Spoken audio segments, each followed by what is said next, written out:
Adelaide Marchman no lloró cuando las puertas de la Cámara Oeste se cerraron ante ella en su noche de bodas. Se quedó en el pasillo con la seda marfil de su madre, su cabello aún prendido con las perlas que su tía le había prestado esa mañana, y escuchó la risa de la mujer al otro lado de la puerta. Contó porque contar era lo que hacía cuando sus manos querían temblar. Llegó a 14. Luego la risa se suavizó hasta un murmullo, y el murmullo hasta el silencio, y comprendió que le habían dado su respuesta sin haberle dicho una sola palabra a la cara. Le habían dicho que era afortunada. Le habían dicho que el duque de Ravensmere le hacía un gran favor. Le habían dicho que debía estar agradecida de que la aceptara. La hija de un contable con una modesta dote y un nombre que nadie en el condado recordaba del todo. Se quitó el anillo de bodas del dedo. Lo colocó en la pequeña consola de mármol debajo del retrato de su abuela. No cerró nada de golpe. No escribió una nota.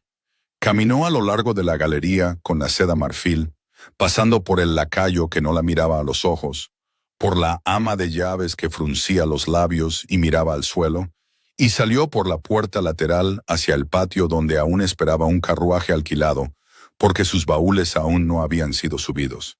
Detrás de ella en la cámara, el duque de Ravensmere yacía junto a la mujer que había tenido durante 6 años, y aún no sabía que su esposa se había ido. Al final de la galería, un hombre con un sencillo abrigo negro salió de la biblioteca, donde había estado leyendo, y se detuvo muy quieto.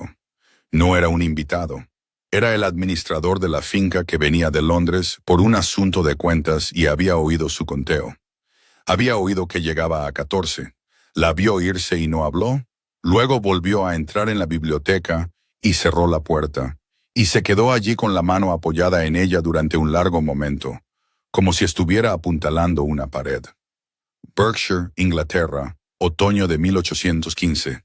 Si su primera noche le llama la atención, suscríbase al canal para poder recorrer el resto del camino con ella. En el papel era la nueva duquesa de Ravensmere. Lo había sido durante 6 horas. Había firmado su nombre en el registro parroquial con una letra que su padre le había enseñado desde los 9 años, pequeña, uniforme y legible. Y el vicario había pronunciado una bendición sobre ella que ni ella ni el hombre a su lado habían escuchado. El desayuno de bodas había sido en la Casa de Londres, en Hanover Square.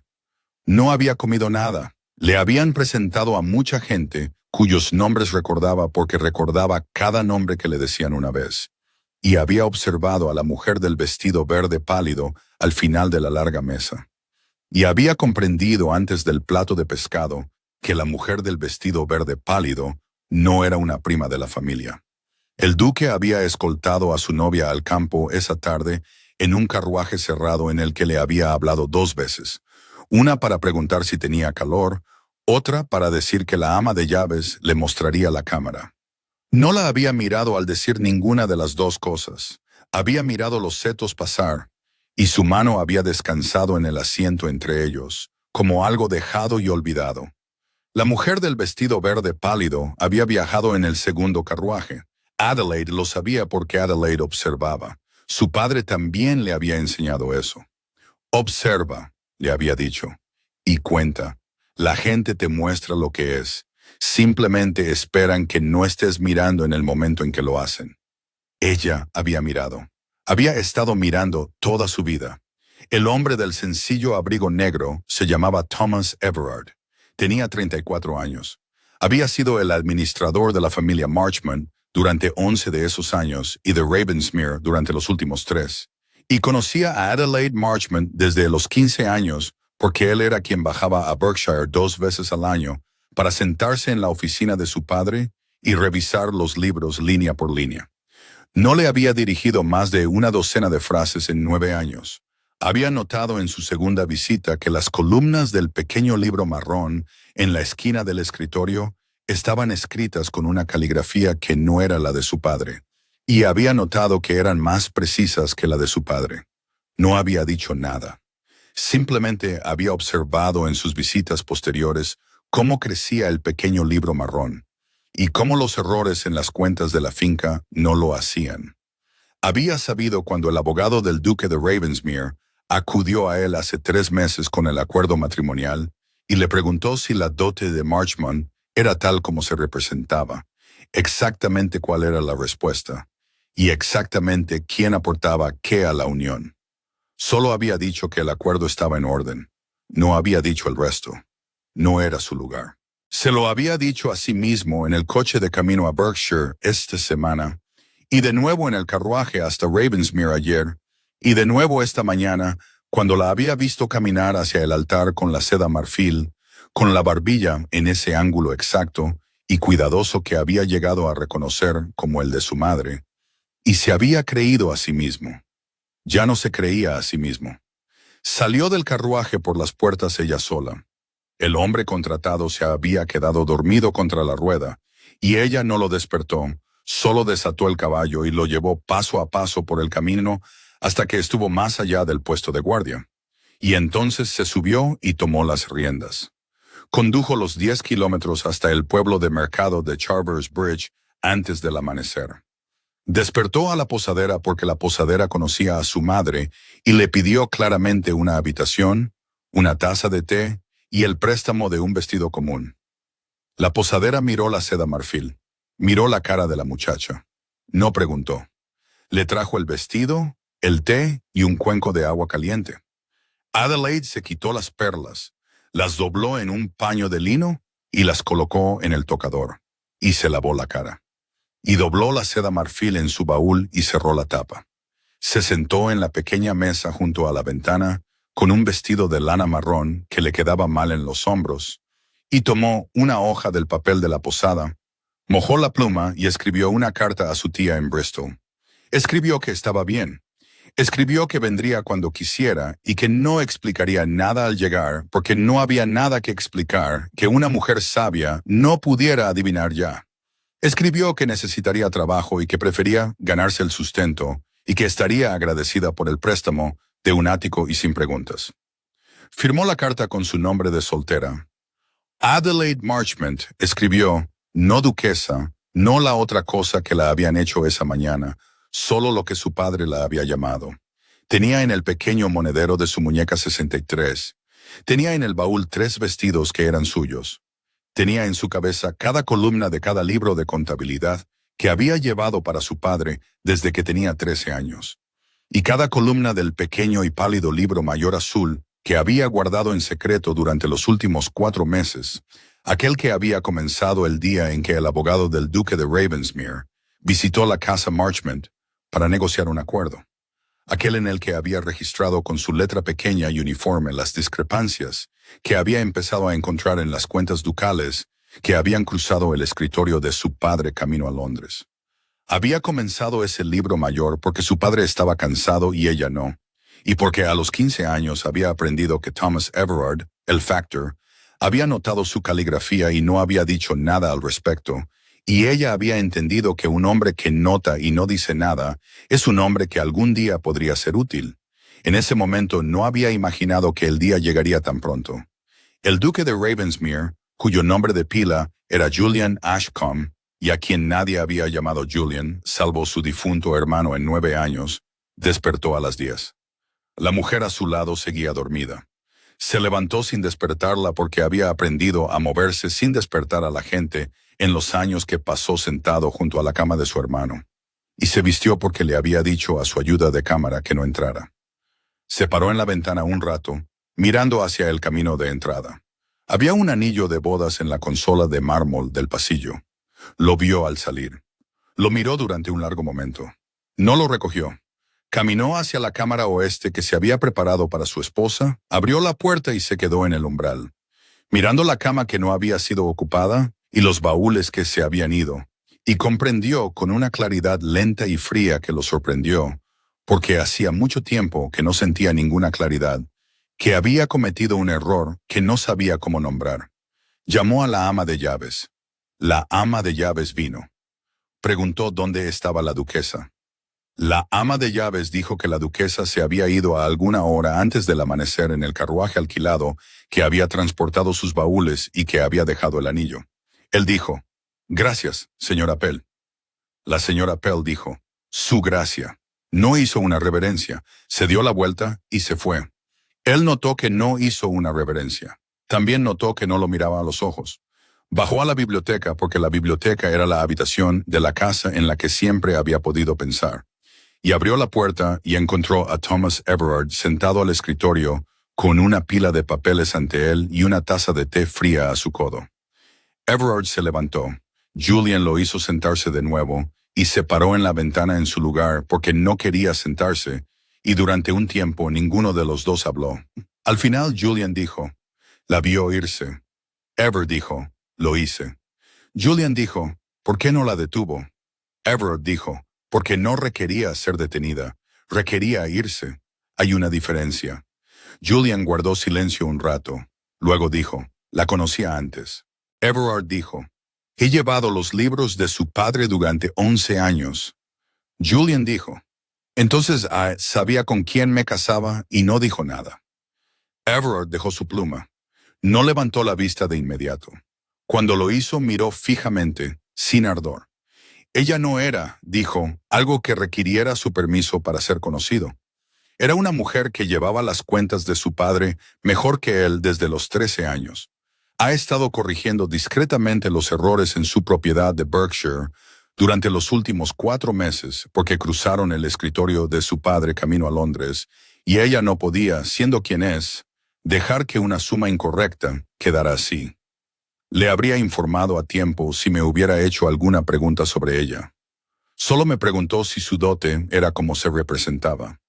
Le dije que sí. Julian permaneció en silencio. Everard dijo, su gracia no creo que tuviera la intención de ser cruel. Creo que no tuvo ninguna intención. Donde una mujer como esa está involucrada, esas no son cosas diferentes. Julian no respondió durante mucho tiempo. Luego dijo en voz baja, encuéntrela. Everard dijo, no. Julian lo miró. Everard dijo, puede despedirme por esa palabra y la aceptaré. No la traeré de vuelta. Si desea verla de nuevo, tendrá que convertirse, entre ahora y el día en que la encuentre usted mismo, en un hombre ante quien ella consienta ser vista. Eso no es algo que pueda hacer en su nombre. Julian se quedó en la ventana un largo rato después de que Everard regresara a sus papeles. Afuera, las hojas empezaban a cambiar de color. Las observó y no las vio. La tía de Adelaide en Bristol se llamaba la señorita Honoria Marchmont. Tenía 57 años, nunca se había casado y mantenía una casa estrecha y alta en una calle estrecha y alta cerca del puerto. Y en la planta baja de esa casa, tenía una pequeña oficina de contabilidad en la que llevaba los libros de 3 socios navieros, un comerciante de linos y una viuda que poseía 4 tabernas. Había llevado esas cuentas durante 22 años. Era, en la ciudad de Bristol, la persona a la que uno acudía cuando los números de uno habían dejado de tener sentido, y uno no deseaba ser robado.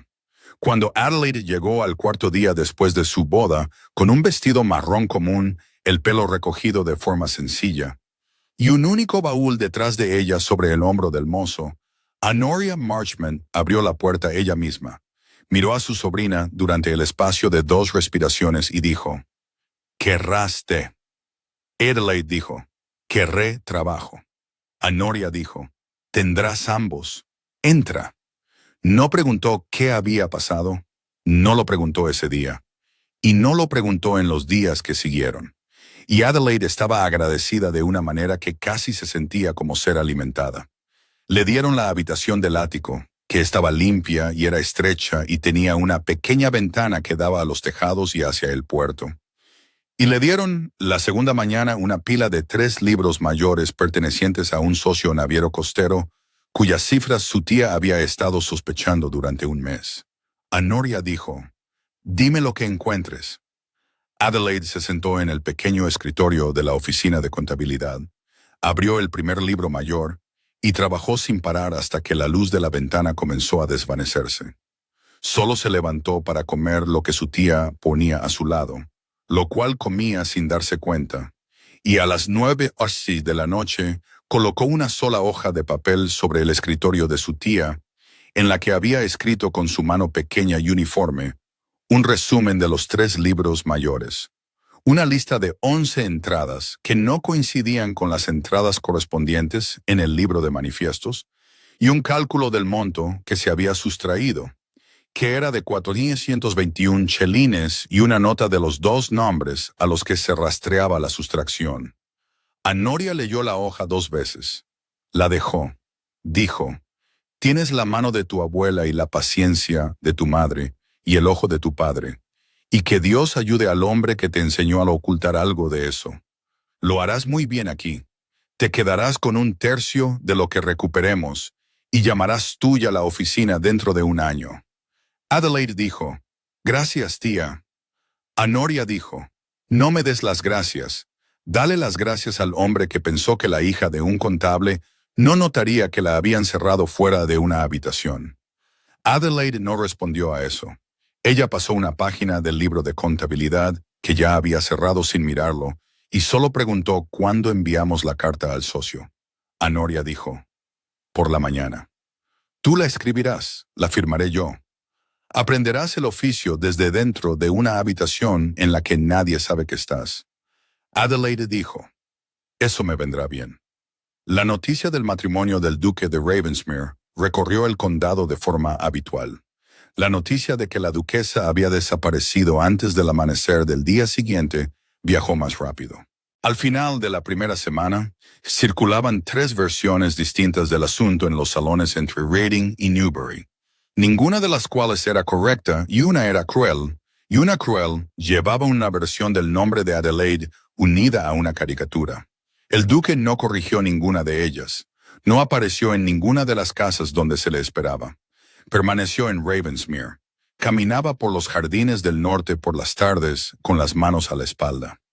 Leía por la noche en la biblioteca mientras Everard trabajaba en el escritorio. No dormía bien. La mujer del vestido verde pálido, cuyo nombre era Cecily Lamb, permaneció en la casa 4 días más. A la mañana siguiente, bajó al comedor vestida de viaje y preguntó al otro lado de la pequeña mesa cuándo tenía intención de que se fuera. Él dijo: «Hoy, creo». Ella lo miró. Tenía 31 años. Había sido hermosa a los 24 y seguía siéndolo ahora. Y él la había mantenido porque había sido la primera persona que le habló después de la muerte de su hermano, que no parecía que fuera a romperle algo delicado en la cabeza.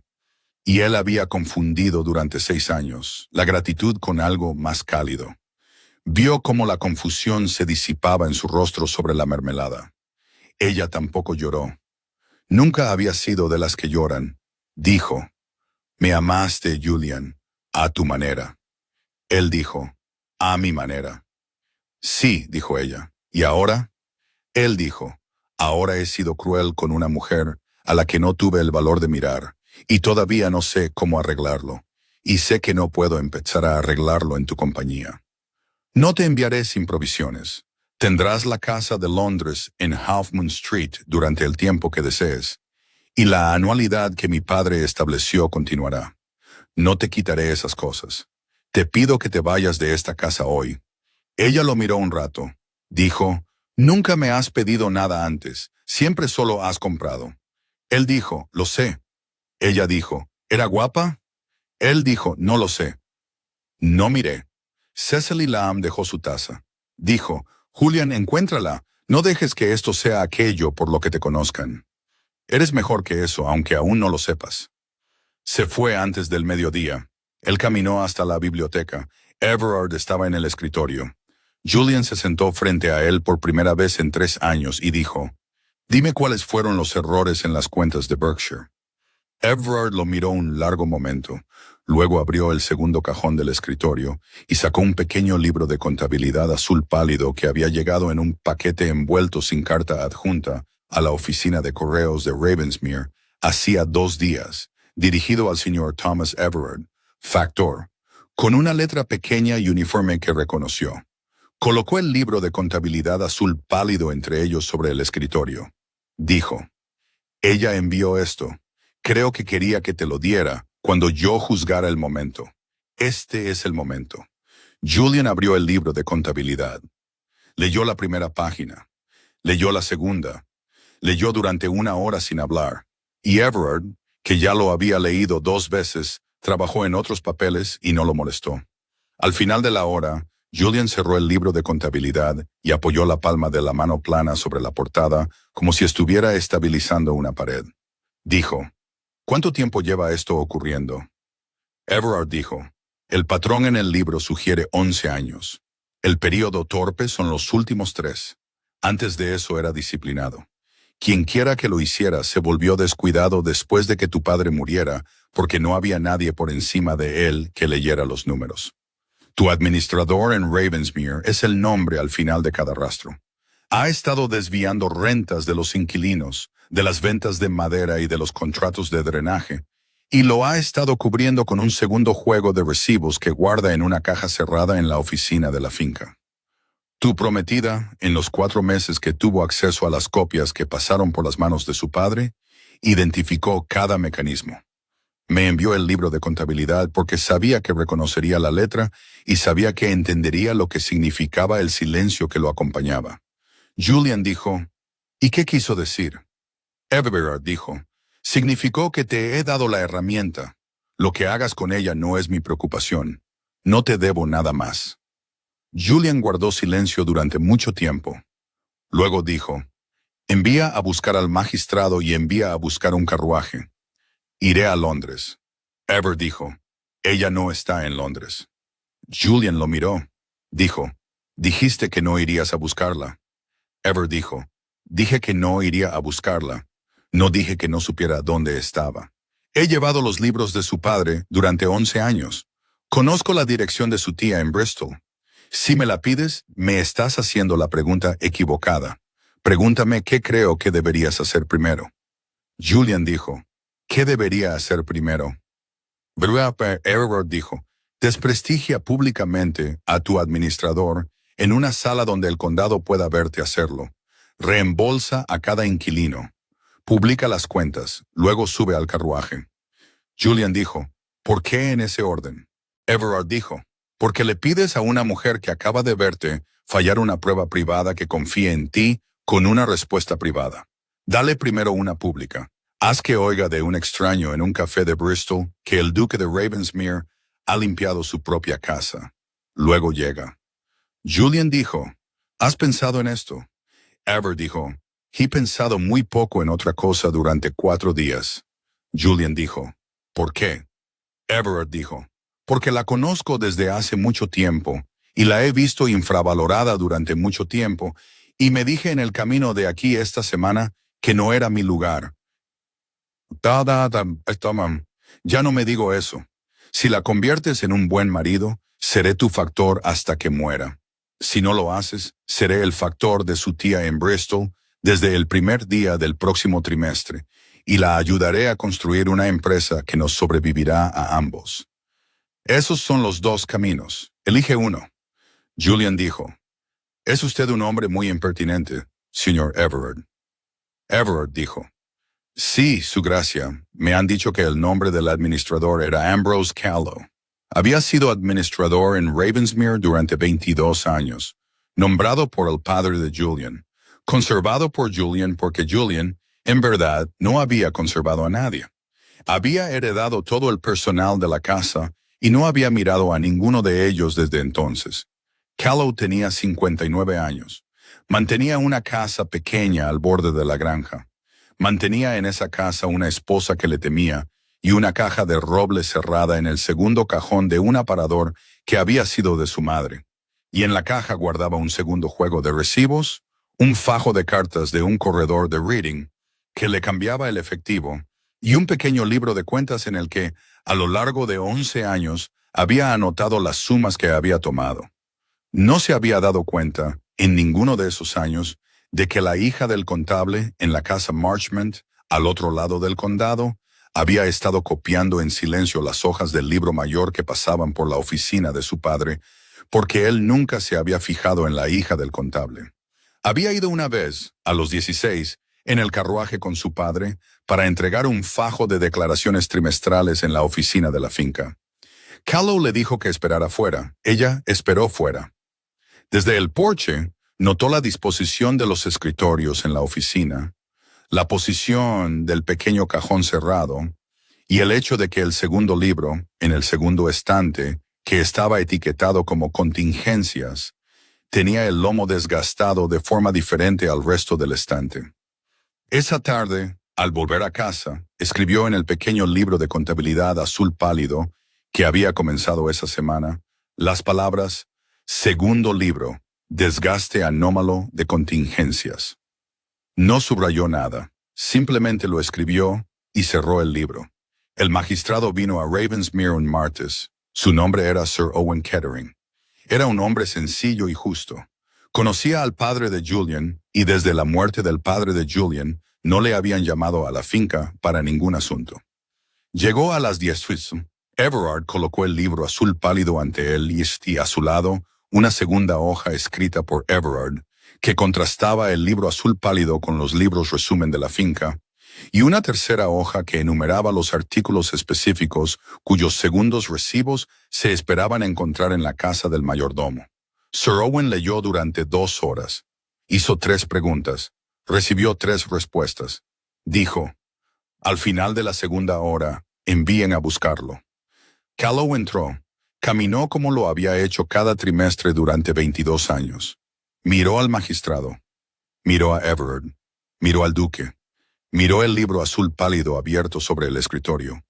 Se quedó muy quieto. Julian dijo, «Señorita Callow, siéntese». Callow se sentó.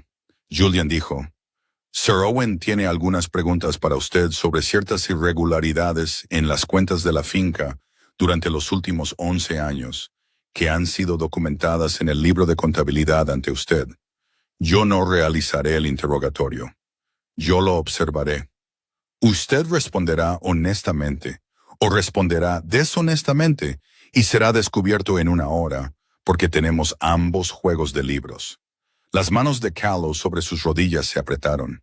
Dijo, «¿De dónde salió ese libro de contabilidad?» Julian dijo, «De mi esposa». Fue la primera vez que usó la palabra en voz alta a otra persona desde el desayuno de bodas. Él lo oyó. Everard lo oyó. Sir Owen lo oyó. Y no reaccionó. Y pasó una página. El interrogatorio duró 4 horas. Los segundos recibos de Callow fueron recuperados de la caja de roble cerrada, en el segundo cajón del mueble de la casa de su madre, por un alguacil que Sir Owen despachó al mediodía. Coincidían con el libro azul pálido, con una diferencia de 12 chelines en 11 años. En la tercera hora, Callow dejó de responder. En la cuarta, preguntó con voz encogida, «¿Qué pasará con mi esposa?» Julian dijo, «Su esposa no será expulsada de la cabaña. Su esposa no sufrirá por su trabajo. Su esposa permanecerá y se le proveerá desde la finca hasta que ella decida lo contrario. Usted no». Callow dijo, «Su gracia». Julian dijo, «Usted hará una restitución completa de lo que aún no haya gastado. Lo que no pueda pagar, la finca lo absorberá, y yo personalmente le reembolsaré a cada inquilino cada chelín tomado de ellos bajo su mano, con intereses de mi bolsa privada, dentro del mes. Será procesado. No será perseguido por un delito capital. No permitiré eso. Será transportado. Sir Owen le explicará los términos. Levántese». Callow se levantó. Salió entre el alguacil y el secretario de Sir Owen y no miró atrás. Y en la puerta se detuvo y dijo, sin volverse, «Ella tenía 16 años cuando vino aquí con su padre. La envié al porche». Julian dijo, «Lo sé». Callow salió. Everard dijo en voz baja, «Lo hiciste bien». Julian dijo, «Lo hice tarde». Everard dijo, «Tarde no es nunca». Ahora, los inquilinos. Las cartas salieron en menos de 1 semana. Cada inquilino de Ravensmere recibió una llamada personal del duque y de Everard juntos, en un carruaje discreto, con un sobre sellado que contenía una declaración de las sumas que se les habían tomado bajo el mandato de Callow y un giro bancario por el importe total más un 5% y una corta carta escrita por Julian en la que nombraba el mal y su propia desatención como causa de su persistencia. Pidió, sin pedir perdón, solo que supieran que había hecho lo que podía. Algunos inquilinos lloraron, algunos le estrecharon la mano. Una anciana llamada Señora Fenning, a quien se le había cobrado de más por el uso del molino durante 9 años, Le miró mucho tiempo y dijo, «Al fin y al cabo, eres hijo de tu padre». No supo si eso era una amabilidad o no, y no preguntó. El condado se enteró antes de que terminara la segunda semana. Las noticias corren rápido cuando se trata de dinero devuelto. Para final de mes, se hablaba en 3 condados de lo que el joven duque de Ravensmere había hecho, y también se hablaba del pequeño libro azul pálido que lo había hecho posible. Y se hablaba de que el libro procedía de su novia desaparecida, y se hablaba de que su novia desaparecida era hija de un contable y lo había sido todo el tiempo. Y las caricaturas cesaron, y las cuentas de salón se reajustaron. Y una mujer que había dibujado la versión cruel del nombre de Adelaide se encontró en una cena en Newbury, corregida al otro lado de la mesa por una matriarca que, 3 semanas antes, se había unido a ella en la risa. La matriarca se llamaba Lady Karen Wexley. En el desayuno de bodas había dicho, a oídos de Adelaide, que una duquesa con tinta bajo las uñas daría un mal ejemplo. Ahora, dijo, sobre la mermelada en Newbury, corrigió las cuentas de una finca que no era suya por conciencia cívica, antes incluso de que se le pidiera que interviniera. Vale 10 de nosotras. Me equivoqué. No le costó nada tener razón. Me costó mucho decirlo. Recomiendo el ejercicio. La noticia de esa cena llegó a Bristol, como llegan esas noticias. Honoria Marchmont leyó el informe en una carta de una amiga, sentada a su mesa de desayuno en la casa estrecha y alta, y le entregó la carta a Adelaide sin comentarios. Adelaide la leyó, la dobló. Dijo, «Ha hecho lo primero». Honoria dijo, «¿Esperabas que lo hiciera?» Adelaide dijo, «Esperaba que lo hiciera». No esperaba nada. Son cosas distintas. Honoria dijo, «¿Y tú, qué harás?» Adelaide dijo, «Terminaré el Barrow Ledger esta mañana. Llamaré a los mercaderes de lino esta tarde. No responderé ninguna carta que llegue de Berkshire. Si desea decirme algo, puede hacerlo en una sala que he elegido, a una hora que he señalado, y puede venir solo». Honoria dijo, «Eres hija de tu padre». Adelaide dijo, «Soy mía. Hay una diferencia». Llevaba ya 7 semanas en Bristol. En ese tiempo había descubierto un esquema de facturación falsa en el almacén de comerciantes de lino por valor de 620 libras. Identificó a un socio de una pequeña empresa importadora de té que había estado estafando a su propio colega y redactó a petición de Honoria una auditoría completa de los 4 pubs de una viuda que había puesto al descubierto la práctica de un gerente de bar de rebajar la ginebra. Había ganado su tercera parte de las recuperaciones que había reservado. Se había comprado 2 vestidos nuevos, ambos sencillos y ambos de un verde muy oscuro, porque se dio cuenta de que ahora le gustaba el verde oscuro, y empezaba a ser conocida en un pequeño círculo de hombres de negocios de Bristol como la señorita Marchmont, que tenía buen ojo. Nadie en ese círculo sabía que era la duquesa de Ravensmere. Honoria no se lo había dicho. Adelaide no se lo había dicho. Everard, que le escribía una vez a la semana desde Berkshire sobre asuntos de la finca que no tenían nada que ver con su matrimonio, y cada semana le adjuntaba una hoja doblada de las cuentas de Ravensmere para su revisión, tampoco se lo había dicho. Sus cartas eran cortas. «Señorita Marchmont», empezaban, terminaban con «en servicio, atentamente». No contenían noticias del duque. Ella también estaba agradecida por eso. El duque de Ravensmere llegó a Bristol el 9 de diciembre. Vino solo. Vino con un abrigo sencillo. Tomó una habitación en el Bush Tavern a su propio nombre porque no quería mentir, y no creía que el ocultamiento sirviera a ninguno de los dos. Y esa primera noche escribió una nota corta a la señorita Marchmont en la dirección de su tía que decía solo, «Estoy en el Bush. No tengo expectativas. Permaneceré aquí 3 días. Si quiere verme un cuarto de hora, le estaré agradecida. Si no, volveré a casa y no volveré a escribir». Julian Ascham no la firmó. Duque. La nota llegó a la casa estrecha y alta a las 10:11 de la mañana del día 10. Adelaide la leyó de pie en el pasillo, con su vestido verde oscuro y su libro mayor bajo el brazo. La dobló una vez, se la guardó en el bolsillo, entró en la sala de contabilidad y trabajó hasta las 3. A las 3 se lavó las manos, se puso un sencillo gorro y caminó sola las 4 calles hasta la taberna Bush. Y envió su tarjeta, que solo decía Teberick A. Marchman, y la hicieron pasar a un pequeño salón lateral con 2 sillas y una chimenea. Julian se levantó cuando ella entró. La miró durante un largo momento. Ella se había preparado para muchas caras posibles. No se había preparado para la que él llevaba, que no era ni vergüenza, ni encanto, ni humildad practicada, sino solo una atención clara y constante, del tipo que había visto una vez en su vida antes. En la cara de Thomas Everard, inclinado sobre una columna de cifras que intentaba comprender. Ella no se sentó, no le ofreció la mano. Dijo, su gracia. Él dijo, por favor, Julian, si te parece bien. Ella dijo, todavía no. Él dijo, entonces, señor Ashcombe, responderé a eso. Ella dijo, siéntese, señor Ashcombe. Él se sentó. Ella se sentó. El fuego era pequeño. Ninguno de los dos lo miró. Ella dijo, tiene 3 días. Lo dijo en la nota. Hoy tengo un cuarto de hora. Diga lo que ha venido a decir. Él dijo, vine a decir 4 cosas. Me gustaría decirlas en orden. ¿Me lo permite? Ella dijo, sí. Dijo primero, me casé con usted 6 horas antes de darme cuenta de que lo había hecho. No ofrezco esto como excusa. Lo ofrezco como un hecho. Había aceptado el matrimonio porque mi abogado lo aconsejó, porque el nombre de su padre era conocido por mi padre, y porque había vivido durante 6 años en una niebla por la muerte de mi hermano, y había dejado de ser un hombre que notara nada, incluido quien estaba delante de mí en un altar. No le pido que perdone esa niebla. Le pido que sepa que he salido de ella. Ella no dijo nada. Él dijo, segundo, la señorita Latham ha sido atendida y no vive en mi casa y no lo ha hecho desde el 5º día. Eso no es una promesa. Es un hecho que puede verificar de cualquier fuente que elija en Londres.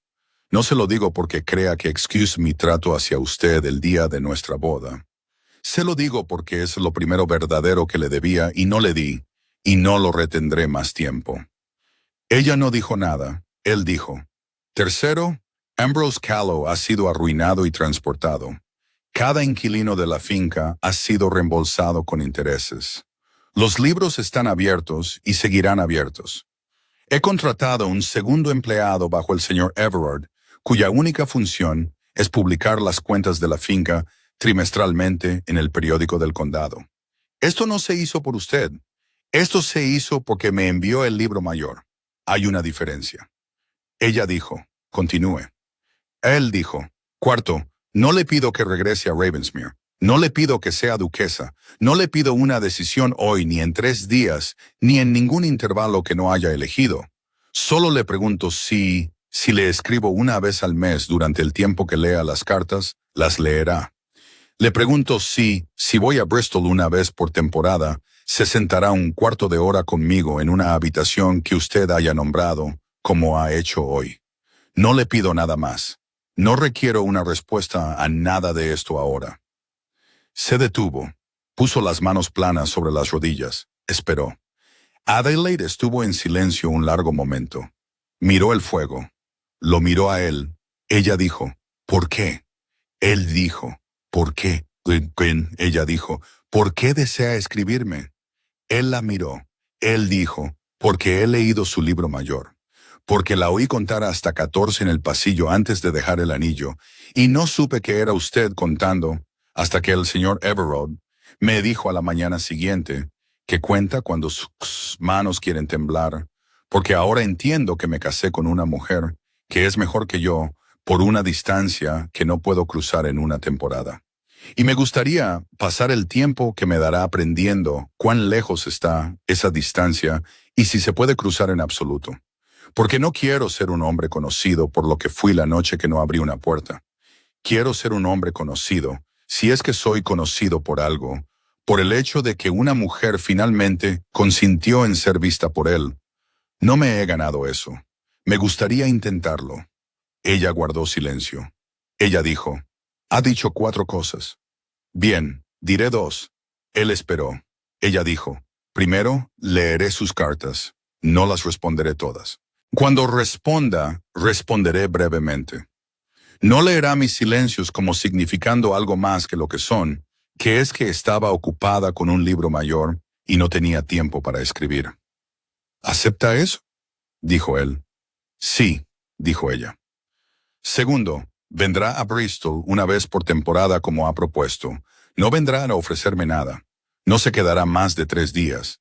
No enviará flores, no enviará regalos, no enviará giros de dinero, no enviará caballos, no enviará libros. Si envía alguna de esas cosas, serán devueltas sin abrir, y las visitas terminarán. Traerás cada vez solo una cosa, a ti mismo, y traerás un relato de lo que has hecho en la temporada pasada. Lo leeré, comentaré, de eso hablaremos. ¿Aceptas eso?, dijo. Sí, dijo ella. No estamos cortejando, señorita Ashcombe. Estamos auditando. La miró un largo momento y entonces, por primera vez en 9 años, algo se movió en la comisura de su boca que no era del todo una sonrisa y no era del todo nada, y no duró ni una respiración completa, y no intentó que durara. Dijo, entiendo los términos. Ella se levantó. Él se levantó. Ella dijo, el cuarto de hora ha terminado. Buenos días. Él dijo, buenos días, señorita Marchman. Ella salió. Caminó por las 4 calles hasta casa en la oscuridad de diciembre y entró en la sala de contabilidad y cerró la puerta y se sentó a su escritorio y puso las manos planas sobre el libro mayor en el que había estado trabajando esa mañana y contó sin querer hasta 14. Sus manos estaban firmes mucho antes de llegar a esa cifra. Se sorprendió de eso. Escribió en el margen del libro mayor, con su letra pequeña y uniforme, la palabra suficiente, sin subrayar nada, y pasó la página. Él escribió la primera carta 3 días después desde Berkshire. Contenía un relato sobre el drenaje de noviembre en el campo norte. Una nota de que la señora Fenning en el molino había preguntado por la señorita Marchman con ese nombre y una única línea de cierre que decía, no espero respuesta, firmó Jess. Ella no respondió. La puso en una pequeña caja de madera que había comprado esa semana en el mercado para ese propósito. Fue la primera carta en la caja. Las cartas continuaron. Él escribía una vez al mes. Escribía sobre la finca. Escribía sobre la hija de un inquilino que había empezado una escuela en el pueblo y necesitaba una suscripción. Él se había suscrito. Escribió sobre la escarcha que mató un nogal. Escribió sobre una decisión que había tomado sobre la madera en la cresta sur y preguntó, sin preguntar realmente, si ella creía que la decisión era acertada. Ella respondió una vez, en una sola frase, que decía, la decisión es acertada. Estás cortando la hectárea equivocada. Toma el pie del oeste, que es más antiguo, y deja que la cresta sur crezca otra década. Él leyó la frase 3 veces. Tomó el pie del oeste. Escribió una carta más larga de lo habitual agradeciéndole, y ella no respondió al agradecimiento, pero el pie del oeste se cortó en febrero e hizo que la finca ganara 230 años más. Y él le envió en su carta de abril la hoja de contabilidad de la venta con la anotación de su propia mano. Tus 230. Ella respondió, tuyo, yo tengo lo mío. Él vino a Bristol en marzo, vino en junio, vino en septiembre. Cada visita duraba un cuarto de hora en el pequeño salón de la Bush Tavern.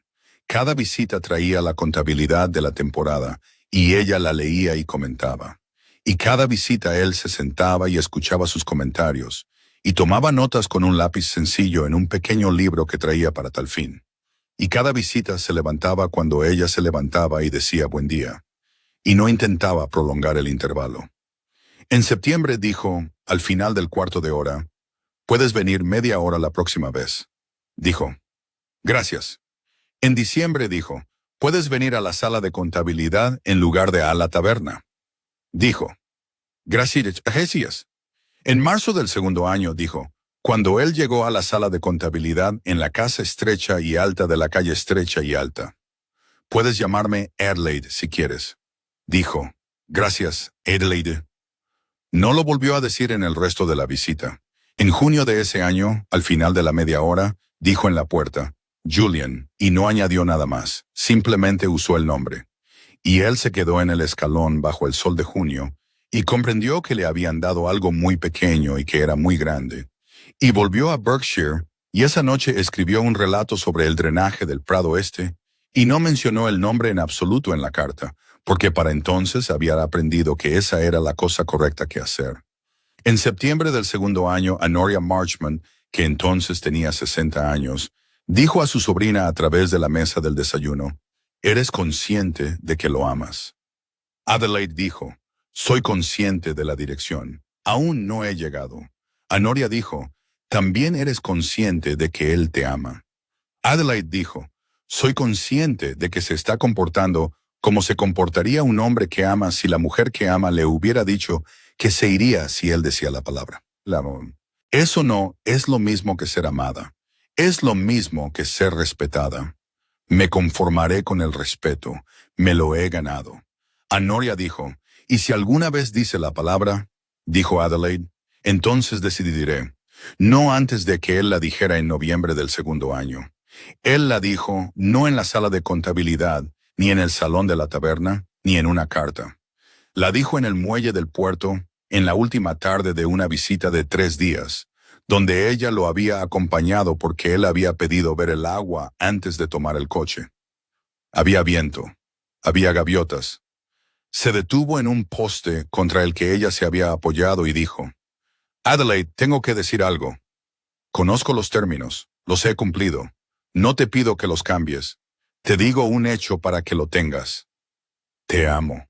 Te amo desde marzo. No lo dije porque no lo requerías. Lo digo ahora porque no quiero que entres en la 4ª temporada de este acuerdo sin la información. Eso es todo. No tienes que responder». Ella miró el agua. Ella lo miró. Ella dijo, «Gracias por decírmelo. Lo consideraré». Él dijo, «Sí», dijo ella. «Julian», él dijo. «Sí». Ella dijo, «Yo también te amo, desde junio». No lo dije porque no estaba segura de si era amor o el hábito de ser finalmente escuchada.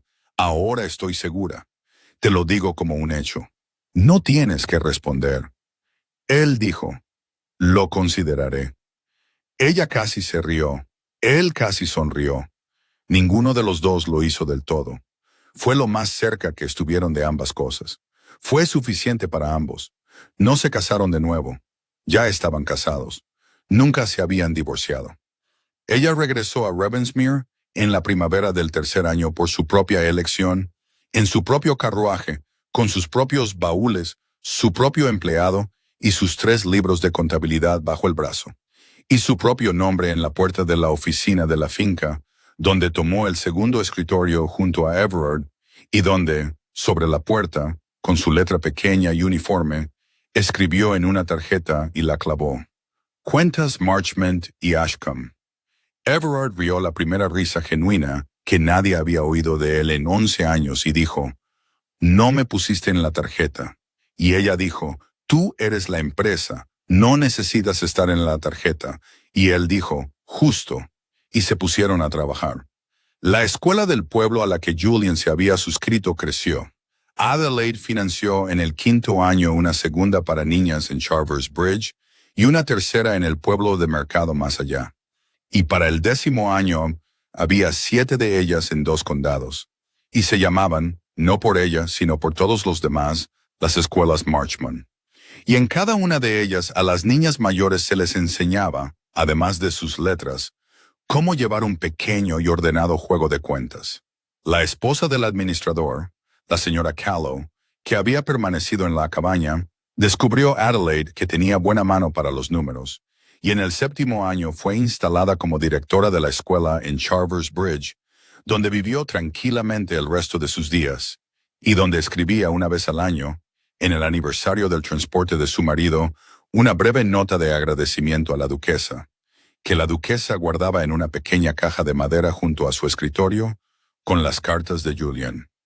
Cecily Lamb se casó en el 4º año con un mercader viudo en Bath que la adoraba y que no sabía ni le importaba cuál había sido su arreglo antes, y por lo que se cuenta, estaba contenta. Escribió una vez a Adelaide una carta breve y cuidadosa, diciendo solo que estaba contenta de que el duque hubiera encontrado a la mujer que debía haber mirado y que le deseaba todo lo bueno. Adelaide respondió con una carta aún más corta, diciendo que le agradecía y que le deseaba lo mismo. Ninguna volvió a escribir. Ninguna lo necesitaba. Lady Karen Wexley, que había corregido la cruel versión del nombre de Adelaide en un plato de mermelada en Newbury, llamó a Ravensmere en el 5º año y pidió muy claramente perdón por el desayuno de bodas. Adelaide le sirvió el té y dijo, «Hiciste tu propia corrección en público». «Lo oí. No hay nada más que perdonar. Tenga un bollo». Thomas de Berard no se casó. Siguió siendo el factor de la empresa en la puerta hasta los 68 años, momento en el que se jubiló a una pequeña casa en la finca que Julian le había construido sin preguntar, y vivió allí otros 11 años. Y a su muerte, Adelaide lloró, lo cual solo había hecho públicamente 2 veces en su vida, y la otra vez también había sido por él. A la puerta del despacho el día que le dijo que se jubilaba, Julian volvió a sonreír. Le sonrió por encima del segundo escritorio en la oficina de la finca en una mañana ordinaria del 7º año, cuando ella levantó la vista de una columna de cifras y dijo, «Sin preámbulos, has contado mal la cebada en 4 fanegas por segundo trimestre consecutivo. O no sabes contar o intentas ver si estoy leyendo esto. ¿Cuál de las dos?» Y él dijo, «La segunda». Y ella dijo, «Enhorabuena, has fallado». Y él rió, una risa real y completa. Y Everard en la puerta entró y dijo, «Solo por fin», y se dio la vuelta. Hay un anillo en una pequeña consola de mármol debajo de un retrato en un pasillo oeste en Ravensmere, que recogió la mañana que regresó y se puso en su propio dedo sin ceremonia y sin testigos. Lo lleva desde entonces. Su nombre en el registro parroquial todavía dice Adelaide Ashcombe, duquesa de Ravensmere. Su nombre en la puerta de la oficina de la finca todavía dice Marchmont. Ambas son verdaderas. Responde a ambas por parte de quienes se han ganado el derecho a usar cada una. Al final no pidió ser rescatada. Construyó la habitación en la que quería ser vista y esperó. Y el hombre con el que se había casado aprendió a entrar en ella bajo los términos que él establecía y se quedó. Eso fue todo, y fue suficiente, y fue todo. Nunca pidió ser elegida. Simplemente se convirtió en la mujer que eligió. Si esto te ha resonado, suscríbete al canal y dime en los comentarios el momento en que supiste que él había cambiado de verdad. Si fue el libro de cuentas, los inquilinos, el muelle o el cuarto de hora en el arbusto. ¿Y desde dónde en el mundo estás viendo esto? Porque me gustaría ver hasta dónde ha llegado el camino de Adelaide. Otra historia ya te está esperando la próxima.